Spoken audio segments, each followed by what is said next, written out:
मध्ये लक्षवेधी ठरलेल्या माढा लोकसभा मतदारसंघामध्ये धैर्यशील मोहिते पाटील आज 1 लाखाच्या मताधिक्याने विजय झाले आहेत। जल्लोष सुरू आहे। माझ्यासोबत धैर्यशील मोहिते पाटील साहेब। भैया साहेब, आज निकाल लागलेला आहे। 1 लाखाचं मताधिक्य तुम्हाला मिळालेलं आहे। पहिली प्रतिक्रिया काय आहे? हा विजय माझा नसून माढा लोकसभा मतदारसंघातील मतदारांचा विजय आहे। त्यांनी माझी उमेदवारी फायनल केली होती। त्यांनी मला उमेदवार म्हणून उभं केलं होतं।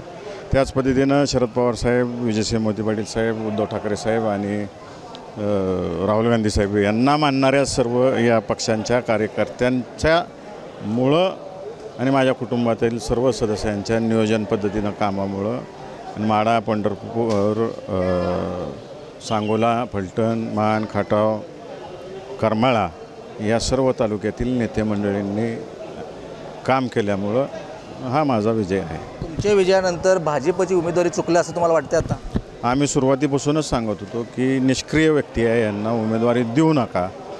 दुर्दैव वाईट या गोष्टीचं वाटते की गडकरी साहेबांसारख्या मोठ्या व्यक्तीनं अख्ख्या देशभर नॅशनल हायवेचं जाळं निर्माण केलं।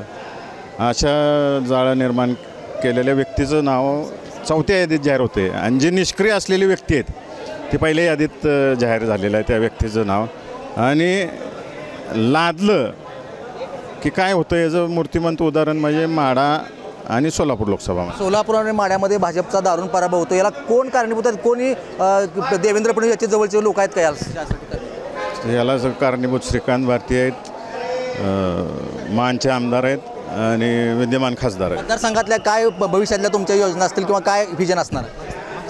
मी जे आश्वासनं मतदारसंघातील प्रत्येक विधानसभा मतदारसंघात दिलेले आहेत, पाण्याचे प्रश्न आहेत, केळी संशोधन केंद्राचा प्रश्न आहेत, MIDCचे विषय आहेत, डाळिंबाचा विषय आहे, द्राक्षाचा विषय आहे, शेतकऱ्यांचे अनेक गोष्टी आहेत, या महिलांचा विषय आहेत। तर नक्कीच जे आश्वासनं ज्या तालुक्यात दिलेत त्यासाठी उद्या सकाळपासून कामाला लागायचं आहे। कॅमेरामन राजू मिसाळ, भारत नागरे, साम टीव्ही, सोलापूर। देश विदेशातील प्रत्येक घडामोडींचे लाईव्ह अपडेट मिळवण्यासाठी आता साम टीव्हीच्या सर्व सोशल मीडिया प्लॅटफॉर्मला लाईक, फॉलो आणि सबस्क्राईब करा। तसंच सर्व नोटिफिकेशनसाठी बेल आयकॉन प्रेस करायला विसरू नका।